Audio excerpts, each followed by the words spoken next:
Hello, this is Shubham. ठीक है, तो आज हम डिस्कस करेंगे सेट थ्योरी के रोस्टर फॉर्म और सेट बिल्डर फॉर्म के क्वेश्चंस को। ठीक है, तो स्टार्ट करते हैं। पहले यहाँ पे लिख देते हैं हम लोग सेट्स। ठीक है, यहाँ पे हमने कल पढ़ लिया था। क्या पढ़ लिया था? सेट बिल्डर फॉर्म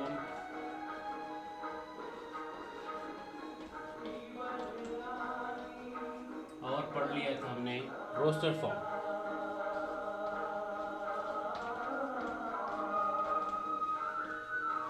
ठीक है, तो आज हम इनके क्वेश्चन डिस्कस करेंगे। तो मैं क्वेश्चंस के लिए इधर लाइन बनाता हूँ। यहाँ पे लिख देते हैं हम लोग क्वेश्चंस। ठीक है, तो फर्स्ट क्वेश्चन की बात करते हैं, कन्वर्ट। ठीक है, तो कन्वर्जन देखेंगे। कल हमने कन्वर्जन देखा था, सेट बिल्डर फॉर्म को रोस्टर फॉर्म में कन्वर्ट करना। ठीक है, आज हम देखेंगे इसका opposite, convert convert in set builder form.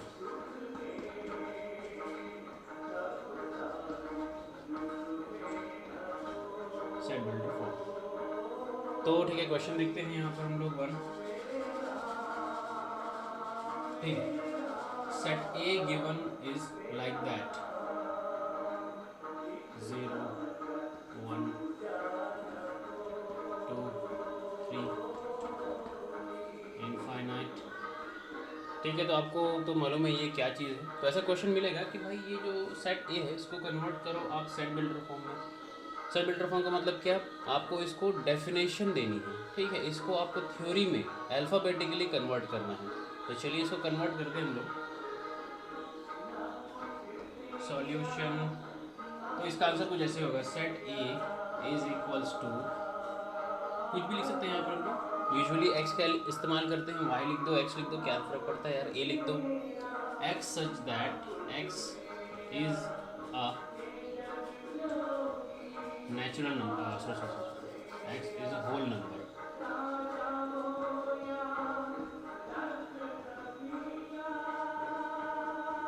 ठीक है, ये तो हो गया। नेक्स्ट क्वेश्चन देखते हैं।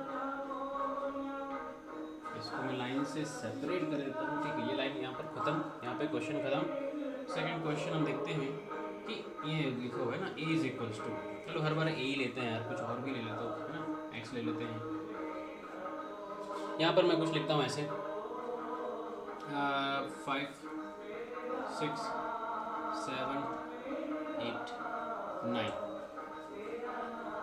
ठीक है, तो ये तो ठीक है, समझ गए हम लोग। सेट है ये, कुछ भी हो सकता है, कुछ भी हो सकता है।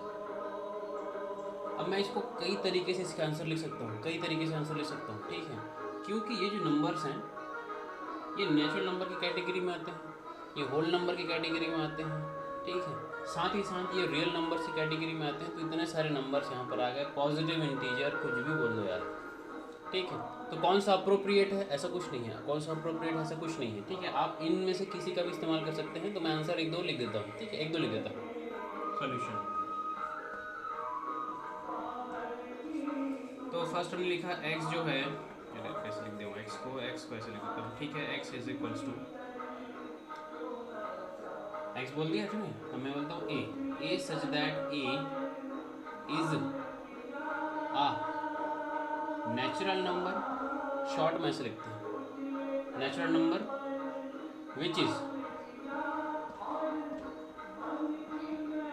इज अब मैं इसको शब्दों में लिख देता हूँ, फिर इसको मैथमेटिकली और भी एक तरीके से लिख देता हूँ।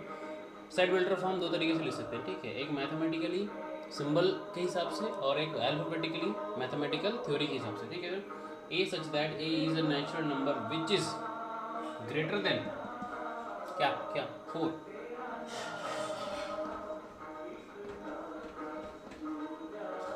ग्रेटर देन 4 एंड वर्ड का यूज किया हमने, लेस देन 10। ठीक है, ये एक हुआ। इसी का एक और मैं फॉर्म लिखना चाहूँगा, A such that A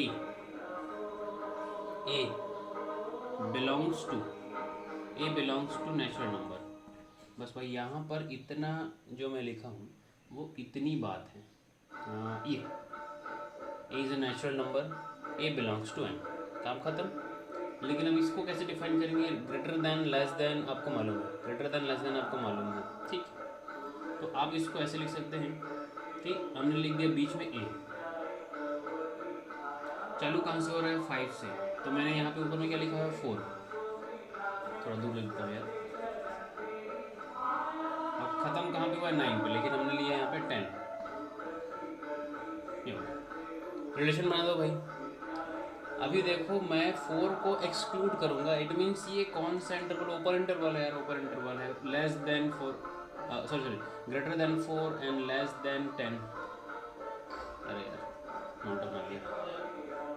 greater than 4 and less than 10, इसी को हम और एक तरीके से लिख सकते हैं क्लोज इंटरवल में, क्लोज इंटरवल में, ठीक है। तो सेम चीज़ रहेगा, a such that A belongs to N. यहाँ तक तो ठीक है, आपको समझ गए हैं। कॉमा है ये भाई, कॉमा है। यहाँ पे लिखा मैंने 5, यहाँ पे लिखा ए, यहाँ पे लिखा 9। इसी को क्लोज इंटरवल में कैसे हम कहेंगे कि हाँ भाई ए जो है वो ग्रेटर देन 5 है and equal to 5 included, less than 9 है एंड इक्वल टू 9। ये हो गया, ठीक है। ठीक है, ये तीनों एक ही चीज़ है। और अगर मैं इसको नेचुरल नंबर ना बोलूँ, इसको मैं रियल नंबर बोल दूँ, तो रियल नंबर भी कुछ ऐसे लिख सकते हैं हम लोग, a such that A is a real number। बाकी तो सेम आएगा, which is greater than 4 and less than 10।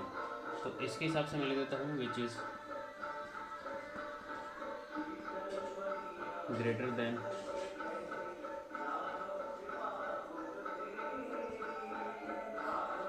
और इक्वल टू 5। 4 की जगह मैंने 5 लिया, क्यों भाई? ग्रेटर देन और इक्वल टू बोल रहे हैं, एंड लेस देन